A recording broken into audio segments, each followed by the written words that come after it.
আসসালামু আলাইকুম ওয়া রাহমাতুল্লাহি ওয়া বারাকাতুহু। কাছের এবং দূরের যে যেখান থেকে ভিডিওটি দেখছেন শুনছেন সকলকে অসংখ্য অগণিত ধন্যবাদ। সম্মানিত দর্শক, আজকের এই ভিডিওতে আমরা আলোচনা করব 11 বার সূরাতুল ইখলাস পাঠ করলে কি হয়।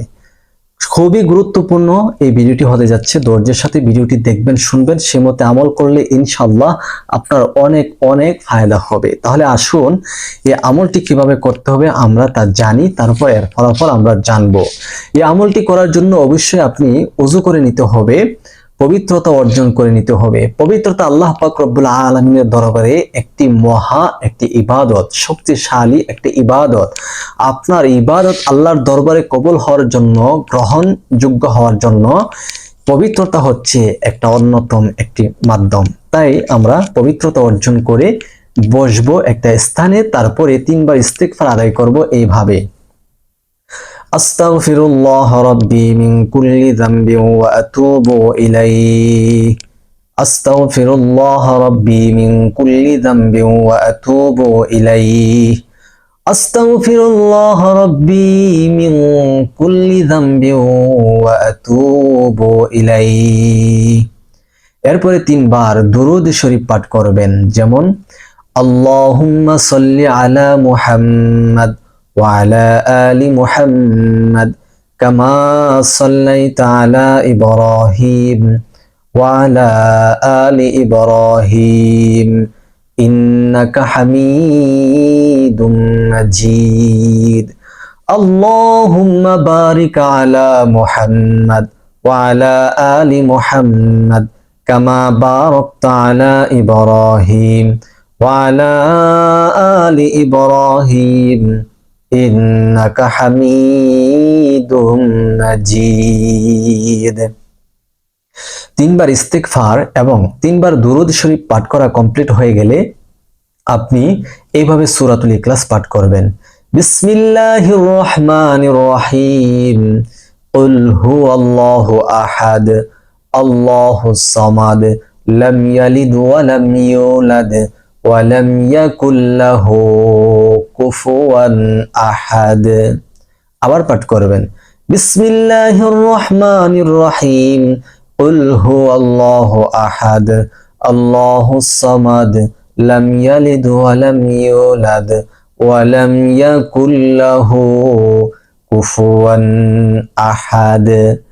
বিসমিল্লাহির রহমানির রহিম।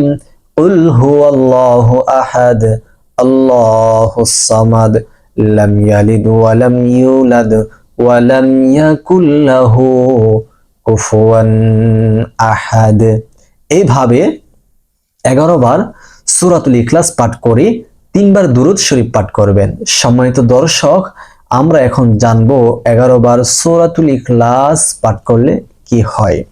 এই বিষয়টি জানার পূর্বে আপনি যদি আমাদের এই ছোট্ট চ্যানেলে নতুন এসে থাকেন, দয়া করে চ্যানেলটি এখনই সাবস্ক্রাইব করে ফেলুন, ভিডিওটি শেয়ার করে সবার মাঝে প্রচার করে দিন। সম্মানিত দর্শক, তাহলে আসুন আমরা জেনে নেই 11 বার সূরাতুল ইখলাস পড়লে কি হয়। সম্মানিত দর্শক, হাদিস শরীফের মধ্যে এসেছে আল্লাহর নবী সাল্লাল্লাহু আলাইহি ওয়াসাল্লাম ইরশাদ ফরমান যে আমি কি তোমাদেরকে এমন একটি কথা বলে দিব, এমন একটি আমলের কথা বলে দিব যে আমলটি তোমরা ঘুমাইবার আগে তোমরা করতে পারবে।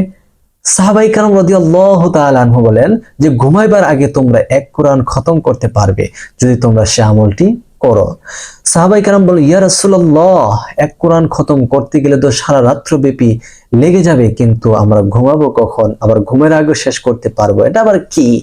আল্লাহ নবী সাল্লাল্লাহু আলাইহি সাল্লাম বলেছেন, হে আমার সাহাবারা, হে আমার প্রাণের সাহাবায়ে কেরাম, তোমরা শুনো শুনো, পবিত্র কালামুল্লাহ শরীফের একটি সূরা সূরাতুল ইখলাস কেউ যদি একবার পাঠ করে পবিত্র কোরআনুল কারীমের 10 পারা তেলাওয়াত করলে যে সওয়াব হয়, সেই সওয়াব আল্লাহ তাআলা দান করবে। কেউ যদি 2 বার পাঠ করে 20 পারা কোরআন তেলাওয়াতের সওয়াব, কেউ যদি 3 বার পাঠ করে গোটা কোরআন খতম করলে যে সওয়াব হয়, সেই সওয়াব আল্লাহ রাব্বুল আলামিন দান করবে। কেউ যদি 6 বার কোরআন সূরাতুল ইখলাস পাঠ করে তাহলে 2 বার কোরআন খতমের সওয়াব পাবে। কেউ যদি 9 বার পাঠ করে আল্লাহ তাআলা 3টি কোরআনের খতমের সওয়াব দিবে। কেউ যদি 13 বার 12 বার পাঠ করে তাহলে 4টি কোরআন খতম করার সওয়াব পাবে। এভাবে যত অধিক পাঠ করবে তত সওয়াব তার আমল নামার মধ্যে আল্লাহ দান করবে। শুধু তাই নয়, আজকের আমলটি হচ্ছে 11 বার পাঠ করলে কি হয় এই বিষয়টা শোনার পূর্বে একটি বিষয় শুনে নেন।